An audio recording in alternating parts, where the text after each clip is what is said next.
What did we just make? On the high end, you're talking a 2,500% profit. Potting tray. There you go. Put a little handle on here. A lot of people might want a potting bench. This is big enough. You can handle some decent pots. You can spill your dirt in here, dump it into the corner, dump it into your piece. I started by squaring up both edges on all these boards. I'm going to put a taper on the front edge of this. That narrow board that I'm referenced is the front facing piece. See, that's how it's going to go together. The bottom boards are 24 inches wide, and from that point, I didn't use a tape measure. I'm just pulling my measurements off of all the pieces with a marking knife. I'm taking this front of the tray to pick up the length that I'm cutting the back of the tray. It's not recorded, but I did trim that back edge down to match the sides. I put a spacer in the back because these runners are going to go up under that back vertical wall. So I'm just marking my length with my knife. I'm going to go ahead and cut them. I also add a little chamfer to each one of these boards. I just think that, it won't splinter as bad, or it doesn't look bad either. So that's what I did. We're going to build the outside corners with one of these runners and the sidewall. We're going to glue it and brad nail it.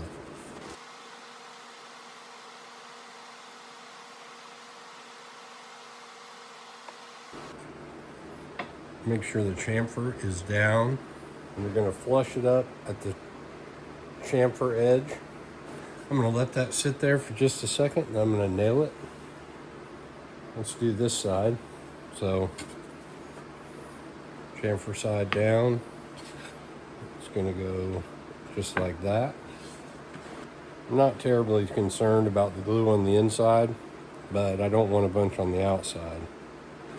I'm trying to do this with almost no measuring because one of my channel members said that they are challenged with the measuring tape. So I said, you know what, I'm going to come up with something and try to build it without using tape measure or next to no tape measure. And you can see from how I made all my cuts, I just transferred measurements other than the initial cut, which can be accomplished with a stop block. That's pretty close. It's starting to tack up a little bit. I get this up on a board so that I get good clearance.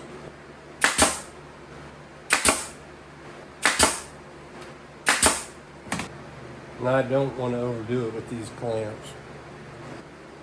You can see it's sticking over in the back.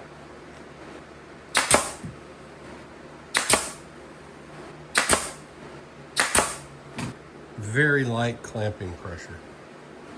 Okay, so the next step is clean this dog off. I'm gonna let those set up for a few more minutes. It's been 45 minutes. These are by no means completely set up, but I want them to have a little bit of flexibility. So now,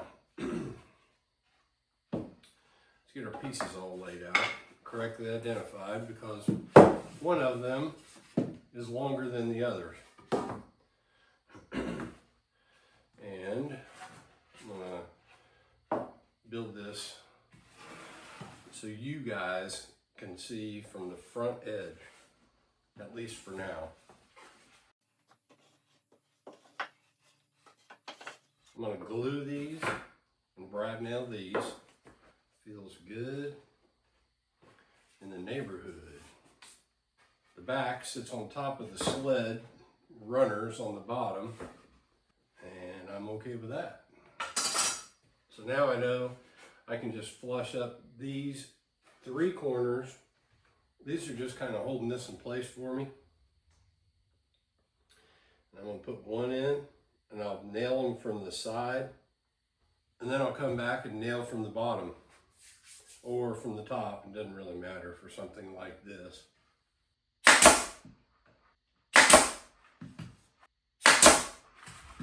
With that runner on the bottom, you definitely don't want to miss on the high side, because if you miss on the downward angle, it's still going to bury inside that runner. You can see the angle here. I'm going to go too far on this one. Everything else is square.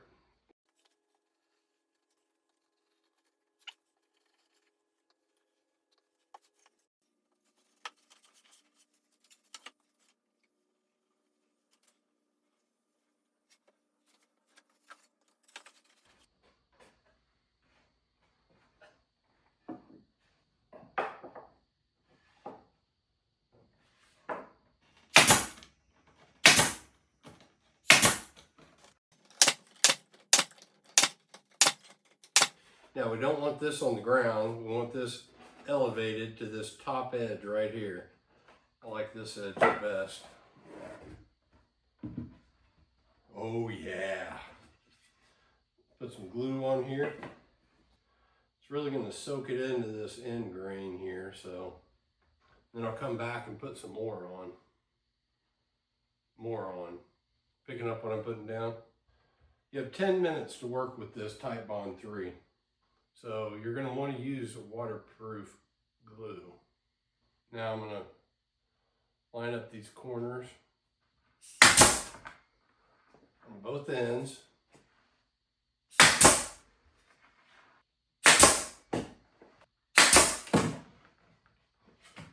Alright, feels good. And I'm going to put this sapwood on the top edge. Let's put a little glue on this. Get this guy in place. This end grain, same deal, it's going to soak in. So now I'll push this corner in just like a 30-second maybe. We'll hold that together.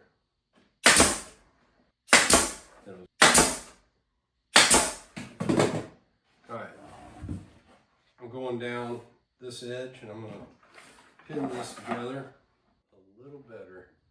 I'm going to put 3 in each board.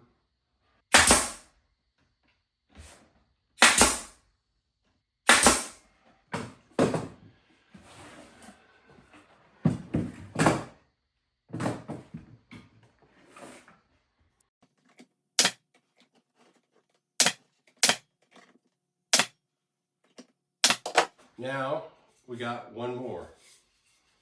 Chamfer to the front.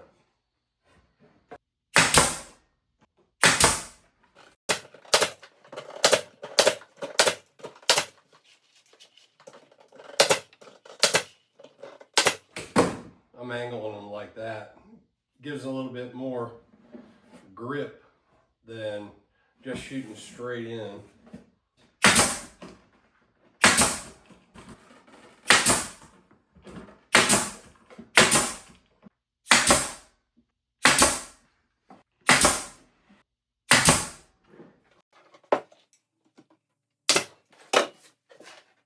Now all I got to do is clamp this front to back a little bit, just finger tight, not crazy.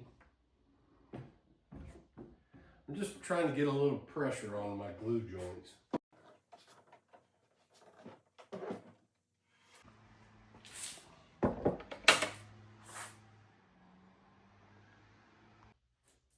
There's your potting tray.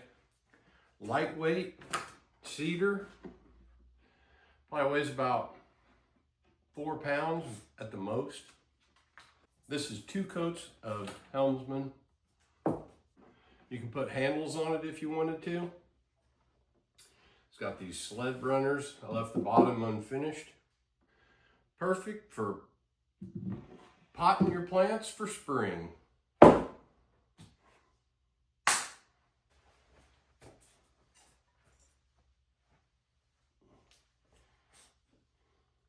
Let's go plant some vegetables.